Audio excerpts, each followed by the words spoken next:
ассалому алайкум дӯстони азиз, ин шабакаи голос мигрантам мебошад ва ман Ҳабибулло Қурбонов бо шумо ҳастам. Дӯстони азиз, якчанд хабарҳои муҳим, якчанд маълумотҳои хело муҳим барои шумо дар охири сол ҷамъ кардам ва мехоҳам ба шумо бирасонам.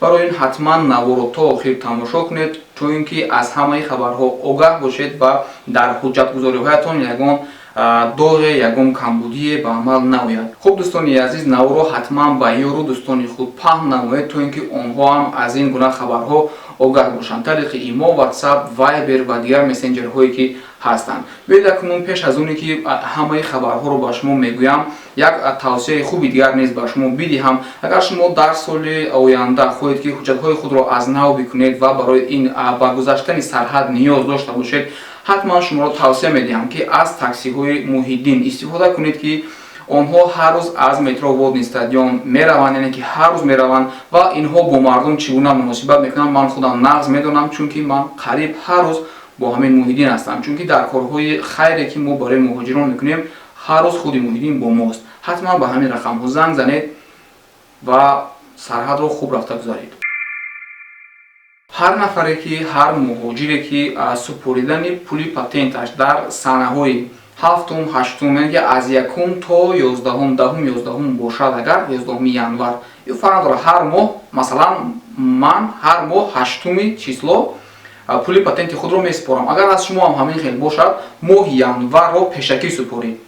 То 29 декабр шумо бояд пули патентро моҳи январиро супоред. Агар патенти шумо супориданаш аз 1-ум то 11-уми январ бошад. Барои чӣ? Барои он хотир ки дар ин санаҳо, дар ин числаҳо мардуми рус ҳама корхонаҳояшон истироҳат ҳастанд, яъне ки отдих аст, ба забони фаҳмутар ба шумо бигӯям, ва ҳамин маблағҳое ки шумо дар банкоматҳо мегузаронед, шояд ки дар патентҳои шумо намегузарад ва сабаби аннулировать шудани патенти шумо мешавад. Аз ҳамин хотир пештар супоред. Ин боз як хубии дигар низ ба шумо дорад, ки на ба 5000 агар дар Москва бошед барои ба 4,5 месупоред. Агар дар дигар вилоятҳо бошед ҳам нархе ки аз 1 январ муқаррар мешавад, нархи баландаш, ба он нарх намесупориду, ба нархи ҳаминсолааш моҳи январро месупоред. ҳатман то 10-ум, 11-ум числа агар аз кадоме бошад, ҳатман пеш аз январ, яъне ки то санаи 29 декабр супоред. хоб агар бисёриҳо, агар касе ки намедонанд ки санаи супоридани патенташро аниқ кадом сана аст, ҳамон корте ки шумо доред, патенте ки шумо доред, дар ин ҷоаш сурат аст, дар ин ҷоаш ному фамилияи шумо нависта шудааст, қафои ҳамонро гаронда бубинед, дата выдачи ҳамон патент ҳаст, санаи дода шудани патент. Аз ан ҳамон сана шумо ҳар моҳ дар ҳамон число бояд пули патенти ҳармоҳаи худро супоред. Агар баъзеҳо ҳастанд ки патенташон тайёр мешавад дар санаи 10-ум, вале гирифтанӣ мераванд дар санаи 8-ум, 19-ум ва хаёл мекунанд ки ҳар моҳ онҳо дар санаи 8-ум, 19-ум месупоранд, яъне ки чеки аввалинашон санаи 8-ум аст. Не дӯстони азиз, шумо хато мекунед. Чеки аввалини худро нигоҳ накунед. Аз рӯи ин шумо хато мекунед. Шумо дата выдачаи патентро нигоҳ кунед ва аз рӯи ҳамон ҳар моҳ супоред. хуб дӯстони азиз, ин буд як хабари муҳим. Мегузарем ба дуюмаш. Як ҳолатро дар байни муҳоҷирон вақтҳои охир хело ва хело бисёр дидам.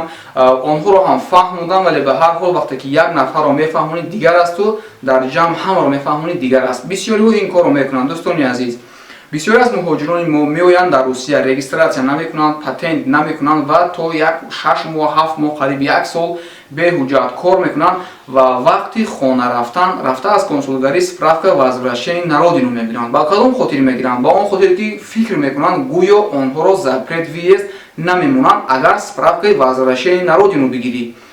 ва дӯстони азиз, ман шуморо чӣ мегӯям? Ин хатои калони шумо аст. Агар шумо дар вақте дар сарҳад мегузаред, дар компютер шуморо номатонро менависанд, дар баъза мебарояд ки шумо кай омадед, кадом намуди ҳуҷҷат кардед, накардед. Хулоса агар қонунвайронкунии шумо муайян шавад, шумо ё ки ба справкаи возвращения на родину бошед, ё ин ки бо паспорт бошед, ба чизе ки бошед, шуморо запрет мемонанд.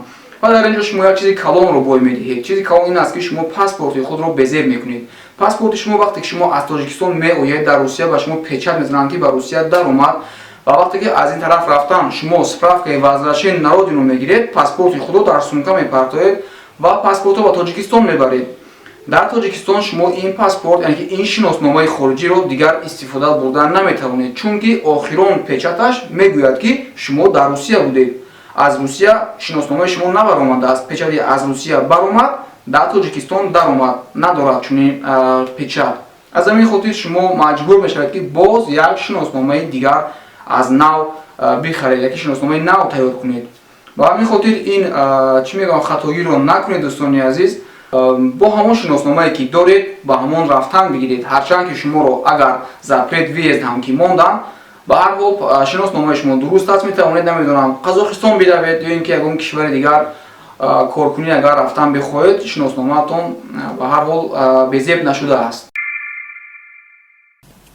дӯстони азиз, чизи дигареро ки мехостам ба шумо берасонам ин аст ки рӯзи 21 декабр, яъне рӯзи ҷумъа, дар Русия қонуни наверо қабул карданд ки мувофиқи ин қонун мехоҳанд шумораи аз никоҳҳои қалбакиро, яъне фиктивни бракро дар қаламрави Русия кам бикунанд.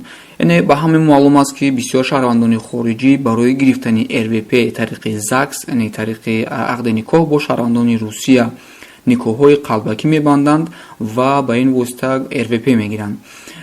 қонуни наве ки дар Русия қабул шуд рӯзи 21 декабри соли 2018, мин баъд шаҳрвандони хориҷиро иҷозатномаи РВП медиҳад танҳо дар ҳолате ки ҳамон нафаре ки бо ӯ никоҳ дорад ҳардуяшон дар як ҷой регистратсия шудагӣ бошанд. аз ҳамин лиҳоз мехостам ҳамин чизро ҳам ба шумо барвақттар огаҳ бинамоям, то ин ки шумо хато накунед, яъне ки он заксҳое ки шумо дар оянда мекунед, ҳатман инро ҳам ба назар бигиред ки регистратсияи шумо ҳам бо ҳамон нафаре ки шумо бо он ақди никоҳ мебандед дар як ҷой бошад. танҳо дар ин сурат шуморо РВП тариқи ЗАГС медиҳанд. ин буд дӯстони азиз якчанд хабарҳои нав, хабарҳои саривақтӣ ва фикр мекунам хело зарур барои муҳоҷирон ки пешкаши шумо намудем. ба ҳамаи шумо барорикор тансиҳати хоҳонам, сеҳату саломат бошед. хайр дӯстони азиз, навори мо ба ҳамин ба анҷом расид. ҳатман лайк гузоштан ва поделитсия карданро фаромӯш насозед.